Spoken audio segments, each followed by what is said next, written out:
to run to play, flat out, flat out. If I play the infield in, I'm telling you, that's what I want. If they hit you a ground ball, that's where I want you to go. Now, will the runner always go? Winner, sometimes maybe he won't. Well, yeah, obviously, but I might not be playing in with the bases loaded unless it's late in the game or something. Normally, I might try for a double play. But number of outs, nobody out. Do you think? And normally, I might not play the infield in if I'm coaching it. So many things in baseball all depend. If there's a guy pitching who pretty much throws a shutout every time in high school, do you think that one run might mean a lot? We're facing a pitcher that can deal. Yeah, it might mean a lot, right? What if we're facing a pitcher that, you know, he's not bad, but he usually gives up some runs? Looks like a guy we can hit. Think I might try to cut that run off?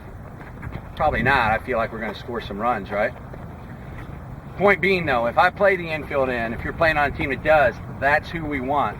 Now, with nobody out, probably, but not all the time, the coach is going to tell your runner over there, if the infield's in, see it through, right? See the ball through the infield. So you're probably not going to get as many guys trying to score with the infield in on a ground ball with nobody out. A lot of things figure here, though. What's one big thing? What about the runner? Dylan, what about the runner? Tell me, what would depend on if that coach is going to send that runner with, say, one out with the infield in? Well, the infield's in. We're all in, so you're not really gaining the speed of the guy.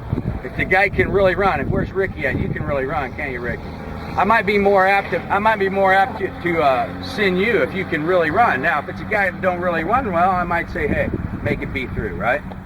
Make it be through. But here's the thing about the infield. First off, I want to talk about where is in. What is in? Huh? In front of the baseline. Usually if there's grass in the infield, you're going to be right, I would get right on the grass in front of a potential lip. You know what I mean by the lip? Where the grass and the dirt.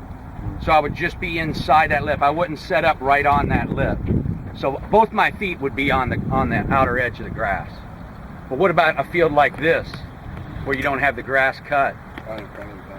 If you want to be in front of the bag, I'm going to go ahead and put a number of steps, about 4 to 5 steps, I think. About 4 to 5 steps in front. You get even with the bag and you step. You know, obviously our steps, depending on how tall we are, is bigger, but probably about 4 or 5 in. Okay? Who's heard of in between? What's in between or halfway? It's not in, right? Halfway is around double play depth, maybe a little bit closer. Halfway is probably going to be about even with the bag, right? A little bit about even with the bag, somewhere's in there.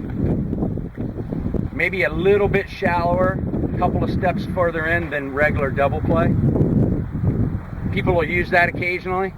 With nobody out, most of the times the coach is going to tell a runner to see the ball through. He's not going to take a chance to make the first out at the plate. So a lot of times if your coach puts you in with nobody out, you can actually not come all the way in. You can play slightly back, maybe halfway. Does that make sense? Because he's going to tell the runner to see the ball through the infield anyway. Does that make sense? Here's the big thing for you infielders, though. When we're playing in, where am I telling you that I want the out? Home. But here's the mistake that's made. You have to anticipate the fact that he will be running on contact, right? So you're not going to look up and see the runner if he's going, right? And then set your feet accordingly. You're not going to do that. If you do that, bad things can happen. You can get rushed. So in our mind, if I'm playing shortstop and I'm in, and there's a ground ball hit to me, I'm not looking whether that runner's going, right? I'm not going to catch the ball, then look and go, oh, I'm going to the plate. I'm going to set up. I don't even have to see him. I'm going to catch it, and I'm going to look him. I'm going to look right at him. If he's going, my feet are set, I make the throw. You want to stay away from something where you catch it, then you look up, you see him going, and then we get real rushed with our footwork, right? Nail the footwork right away. Look at the runner. We've all heard that since we were kids, right? Look the runner back. I'm going to get my footwork, look at the runner, and then what am I going to do? He's not going.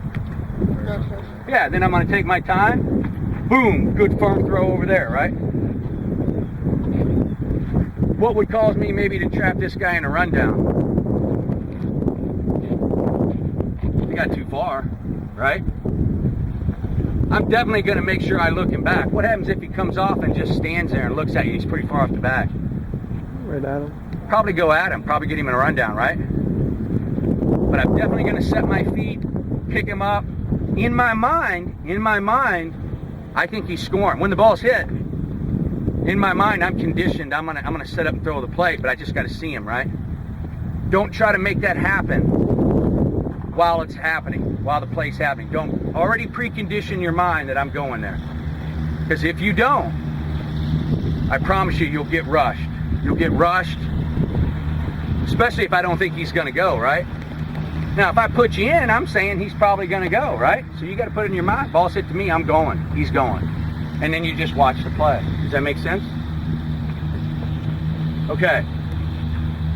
Outfielders, can you all get your helmets on or get some helmets? Josh, can you? I don't want to kill you all here, but I need some base runners. Okay. Anything with an arm fake while they're in with that guy on third? They bobble it or a slow roller or something? Like the arm fake from the shorter third? Connect him? That's an idea. These are always good things to try.